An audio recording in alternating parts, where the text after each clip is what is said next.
শহরে বিদ্যুৎস্পৃষ্ট হয়ে মৃত্যু মিছিল, আর্থিক সাহায্যের দাবি করেছেন সুকান্ত মজুমদার। শহর কলকাতা এবং সংলগ্ন এলাকায় বিদ্যুৎস্পৃষ্ট হয়ে একাধিক মানুষের মর্মান্তিক মৃত্যু ঘটনায় আমি গভীরভাবে শোকাহত। নিহতদের পরিবারবর্গের আমার আন্তরিক সমবেদনা। রাজ্য সরকার অবিলম্বে ক্ষতিগ্রস্ত পরিবারগুলিকে প্রয়োজনীয় সমস্ত সহায়তা প্রদান করুন। এক্স হ্যান্ডেলে বার্তা বিজেপি সাংসদ সুকান্ত মজুমদারের। বিদ্যুৎ বন্টনকারী সংস্থা এবং পুরসভাকে দ্রুত পদক্ষেপের আর্জি জানিয়েছেন সুকান্ত মজুমদার।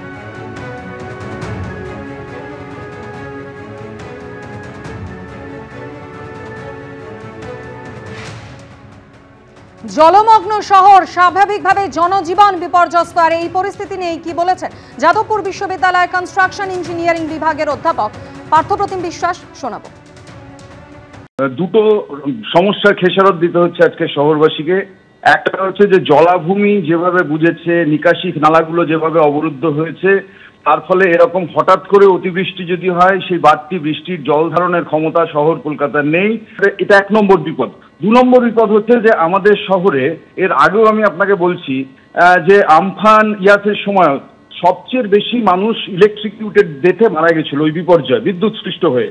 কিন্তু এখানে উল্লেখযোগ্য যে গতকাল রাতে অত্যন্ত জোরে বৃষ্টি হয়েছে, কোনো সন্দেহ নেই, কিন্তু এতৎসত্ত্বেও ঝড় হয়নি।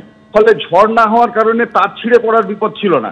কিন্তু এতৎসত্ত্বেও বিদ্যুৎ পরিকাঠামোর যে বেহাল অবস্থা, এটা প্রমাণ করছে যে জমা জলেও বিদ্যুৎস্পৃষ্ট হয়ে যাচ্ছে শহরবাসী। ফলে এটা তো আমাদের চোখে আঙুল দিয়ে দেখাচ্ছে যে how unsafe we are in a city. ফলে এখানে ইলেকট্রিকিউটেড যদি হচ্ছে একের পর এক, অথচ পুরসভা কোনো ঘটনা থেকে শিক্ষা নিচ্ছে না, আমি তাহলে বলছি যে সত্যি সত্যি গভর্নেন্স একটা বড় প্রশ্নের মধ্যে পড়েছে। একই চিত্র বছরের পর বছর। Social media post Suvendu Adhikari.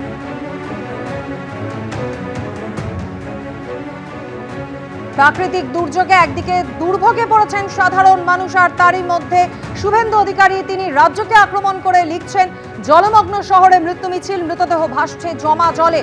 সকাল সকাল এই দৃশ্য দেখে মন খারাপ হয়ে যায়। প্রশ্ন তুলেছেন, এই দুর্দশার জন্য দায় কার? শুভেন্দু অধিকারী লিখেছেন, কলকাতা এবং বিধাননগর পুর নিগমের মেয়রদের অদক্ষতা আর উদাসীনতার ফল শহরবাসীকে ভোগ করতে হয়। এরা পূর্বের অভিজ্ঞতা থেকে কোনো শিক্ষা নেয়নি। বারবার একই চিত্র বছরের পর বছর। পোস্ট শুভেন্দু অধিকারী।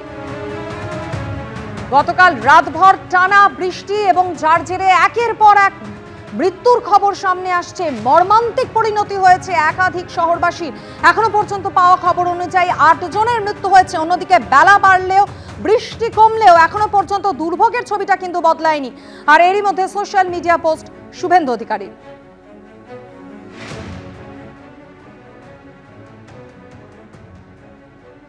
তৃণমূল কংগ্রেসের সোশ্যাল মিডিয়া সেলের ইনচার্জ দেবাংশু ভট্টাচার্যের সঙ্গে এই মুহূর্তে আমরা টেলিফোনে যোগাযোগ করে নিয়েছি। দেবাংশু, শুভেন্দু অধিকারী আজকে সকাল থেকে শহরে যে পরপর মৃত্যুর খবর সামনে আসছে, সেক্ষেত্রে রাজ্যকে নিশানা করেছেন। তিনি লিখছেন যে এই দুর্দশার জন্য দায় কার? পাশাপাশি তিনি এটাও বলছেন যে কলকাতা এবং বিধাননগর পুর নিগমের মেয়রদের অদক্ষতার উদাসীনতার ফল শহরবাসীকে ভোগ করতে হচ্ছে। না, ও যে এত বড় বড় কথা বলছে, আমি তো ভেবেছিলাম যে পুজোর সময়টা অন্তত একটু রাজনীতি থেকে, অন্য জায়গায় থেকে সাধারণ মানুষের মতো একটু আনন্দ করবে ব্যক্তিগত জীবনে, কিন্তু এখনো নোংরা রাজনীতি শুরু করে। ওর গোটা জীবদ্দশায় কোনোদিন 300 মিলিমিটার বৃষ্টি দেখেছে 5 ঘন্টায়? এই বৃষ্টি রেকর্ড বৃষ্টি আপনারাই দেখাচ্ছেন, আবহাওয়া দপ্তর বলছে। আর শুধু তাই নয়, এইবার যে অ্যাজ হোল গোটা বৃষ্টি বর্ষাকাল জুড়ে দেখলো, সেটা তো শুধু শহর কলকাতা দেখেনি। কলকাতা, মুম্বাই, দিল্লি, মানে ভারতবর্ষের কোন বড় শহর বলুন তো যে শহর এবার জলের তলায় যায়নি? কিন্তু তফাৎ একটাই, ভারতবর্ষের অন্যান্য শহরগুলো জলের তলায় গেছে টানা 4 দিন, 5 দিন, 6 দিন জলমগ্ন। ইভেন গুজরাট 7 দিনের উপরে জলমগ্ন।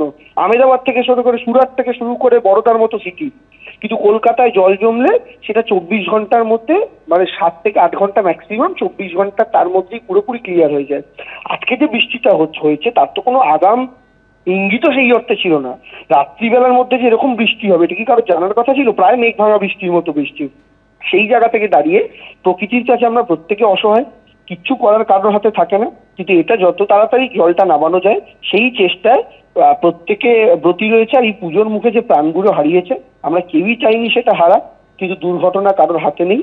সেই জায়গা থেকে দাঁড়িয়ে শুভেন্দুবাবুকে বলবো, এই সময়টা অন্তত রাজনীতি না করে পারলে আপনার বিজেপির কর্মী সমর্থক যদি কিছু থেকে থাকে অবশিষ্ট, তাদেরকে নিয়েও প্রশাসনের পাশে দাঁড়িয়ে এই সময় মানুষকে রিলিফ দেওয়ার কাজ করুন, রাজনীতি না করে।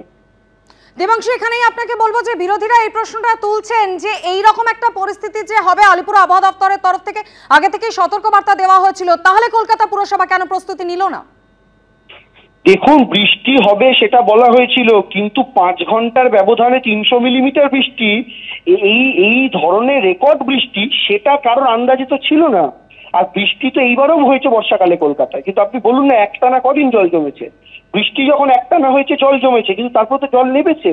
এই কলকাতা শহরকে তো আমরা চিনি না। এই কলকাতা শহর আমরা যেটা আজ থেকে 10-15 বছর আগে দেখতাম, সেখানে একটা জল জমা মানে টানা 5 দিন জল জমে থাকতো, সে দৃশ্য আজকে কাউকে দেখতে হয় না। আর কলকাতায় জল জমবেই, কারণ কলকাতার শেপ একটা গামলার মতো, এখানে জল জমবেই, এটা আটকানোর ক্ষমতা কারণ নেই। কিন্তু যে 60টার উপরে 70টার কাছাকাছি পাম্প ইউজ করা হয়, সেই পাম্পগুলো ব্যবহার করে জল দ্রুত নামানো হয়।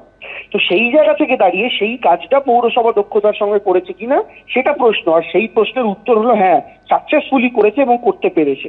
তবে সেই জায়গা থেকে দাঁড়িয়ে এখন পুজোর মুখে যাদের প্যান্ডেল ক্ষতিগ্রস্ত হলো, যাদের ব্যবসা ক্ষতিগ্রস্ত হলো, প্রত্যেকে আমার মনে হয় রাজনীতি বাদ দিয়ে সেই চিন্তাটা আগে করা উচিত। এখানেই দেবাংশু বিরোধীদের এটাও প্রশ্ন যে আপনারা যদি বিরোধী হতেন তাহলে কি এই প্রশ্নটা আপনারা তুলতেন না? না, আমরা বিরোধী তো বহু সময় হয়েছি এবং আমরা রিলিফের কাজ করেছি। মমতা বন্দ্যোপাধ্যায় বিরোধী থাকাকালীন প্রাকৃতিক বিপর্যয়ের সময় রিলিফের কাজ করেছেন, কিন্তু আজকে কটা বিরোধীকে রিলিফের কাজ করতে দেখেন? বন্যায় কটা বিরোধীকেই কলকাতা শহরে জমা জলে ওই পায়ের গোড়ালি অব্দি জলে সাঁতার কেটে নাটক করা ছাড়া, আপনাদের মিডিয়ার সামনে মুখ দেখানোর জন্য এইটুকু করা ছাড়া কটা রিলিফের কাজ করতে দেখেছেন? তো সমালোচনা তখনই গুরুত্ব পায় যখন সেই সমালোচনার সাথে সাথে কনস্ট্রাকটিভ ক্রিটিসিজমের সাথে সাথে মানুষের পাশে দাঁড়ানো উদ্দেশ্য হয়, কিন্তু সেটা আমাদের বর্তমান বিরোধীদের মধ্যে কারণ নেই, বিশেষ করে বিজেপির তো নেই। অনেক ধন্যবাদ দেবাংশু আমাদের সঙ্গে কথা বলার জন্য।